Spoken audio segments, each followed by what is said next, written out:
Et salut tout le monde, ici Axe Rider, on se retrouve pour une nouvelle vidéo théorie Harry Potter. Est-ce que vous allez bien? Moi en tout cas ça va très bien, je suis vraiment content de vous retrouver. Donc aujourd'hui je vais vous présenter deux théories et laissez-moi vous raconter la première. Et donc cette première théorie est la théorie du lien fraternel. Cette théorie nous dit que Harry et Hermione sont frères et sœurs.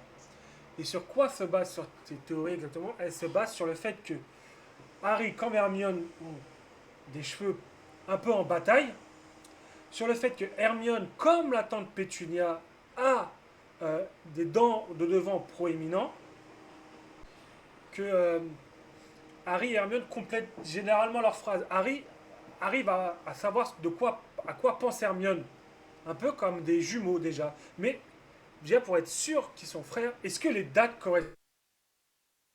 Est-ce que est-ce que c'est possible même que Lily et James ont eu Hermione avant Harry ou après? On va vérifier les dates. Donc Hermione serait née le 19 septembre 1979 et Harry le 31 juillet 1980. Soit à peu près 10 mois d'écart, ce qui est tout à fait possible que Hermione soit la grande sœur de Harry. Mais ça veut dire que James était vraiment un chaud lapin. Parce que, hop, Hermione est sortie, un mois après, on fait Harry. Oui, si c'est ça, ça veut dire ça. Il y a aussi le fait que généralement J.K. Rowling aime bien décrire les enfants comme les parents. Elle compare souvent Dudley à Vernon, les Malfoy, les Weasley. Mais Hermione, on ne sait, elle nous dit rien par rapport à elle et ses parents. Donc voilà. Donc je ne sais pas ce que vous avez pensé de cette théorie. N'hésitez pas à me le dire en commentaire. N'hésitez pas à rajouter des arguments si j'en ai oublié. Et nous, on va passer tout de suite à la deuxième théorie. Donc cette deuxième théorie nous dit que Hagrid, donc le garde des clés et des lieux à Poudlard, serait riche. Et oui, vous n'avez pas entendu. Elle nous dit que Hagrid a un coffre chez Gringotts qui est blindé. Il est blindé d'argent.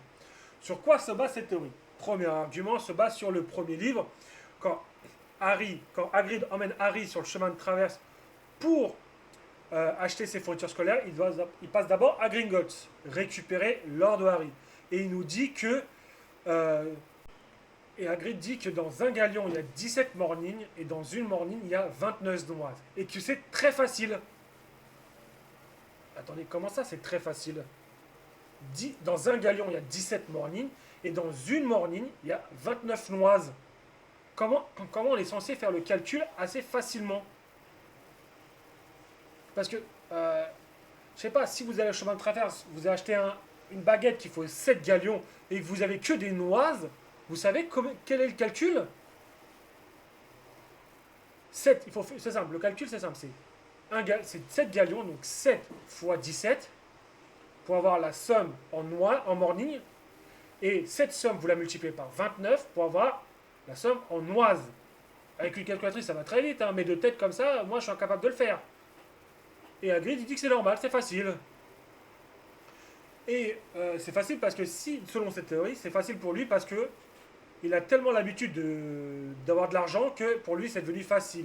Mais comment fait-il pour avoir tout cet argent? Bah, il y a son salaire. hein, de- Depuis tant d'années qu'il travaille à Poudlard, à payer des sommes, on ne connaît pas vraiment le salaire de Hagrid, mais on se doute que c'est quand même des sommes élevées. Parce que même Dobby, qui soit le plus petit salaire, soit 10 galions par semaine, qui baisse à 1 galion par semaine, il faut pas négliger, Dumbledore le paye 1 galion par semaine. Alors, j'imagine pas Hagrid. Et vu qu'Hagrid vit sur le château, donc ses produits ménagers pour nettoyer, tout ce qu'il a besoin pour soigner les créatures magiques, c'est l'école qui le fournit. Pareil pour les repas, tout ça, bah, tout son argent, elle va dans un coffre-fort. Et il y a aussi le fait qu'il, bah, vu qu'il est dans la forêt interdite, il a facilement accès à des crins de licorne, ou alors même du venin d'acromantule. Ah oui. Donc tout ça fait qu'il a beaucoup d'argent. En tout cas, je ne sais pas ce que vous avez pensé de cette théorie, mais euh, personnellement, il y a un seul point qui me pose problème dans cette théorie. C'est le fait que dans le huitième livre, quand Harry, Ron, Hermione et toute la famille Weasley va sur le chemin de travers pour aller acheter les manuels scolaires, ils se rendent à la boutique de Fred et George et que quand Ron prend un paquet d'objets des farces pour sorcières facétieuses, c'est Fred ou c'est George qui, d'un claquement de doigts, en limite, il sait combien va coûter tous les objets qu'a pris Ron. Et donc c'est le seul point, on va dire, problématique, bancal de cette théorie. Donc en tout cas, n'hésitez pas à me dire ce que vous avez pensé en commentaire. N'hésitez pas à vous abonner. C'est très gentil si vous le faites. Et en tout cas, je vous dis à dans 2 semaines. Je vais passer à une vidéo toutes les 2 semaines. Pas faire une vidéo par semaine à partir des prochaines. Parce que j'ai plus trop le temps. Et en tout cas, merci à tous. Merci de regarder la vidéo. Merci de la liker. Si vous voulez la partager, partagez-la. Un petit commentaire pour me dire ce que vous en avez pensé. Si vous avez un sujet que vous aimeriez bien que j'aborde, n'hésitez pas. Je vais peut-être pouvoir en parler. En tout cas, voilà. Merci à tous. C'était Yax Rider. Passez une très bonne journée. Ciao tout le monde.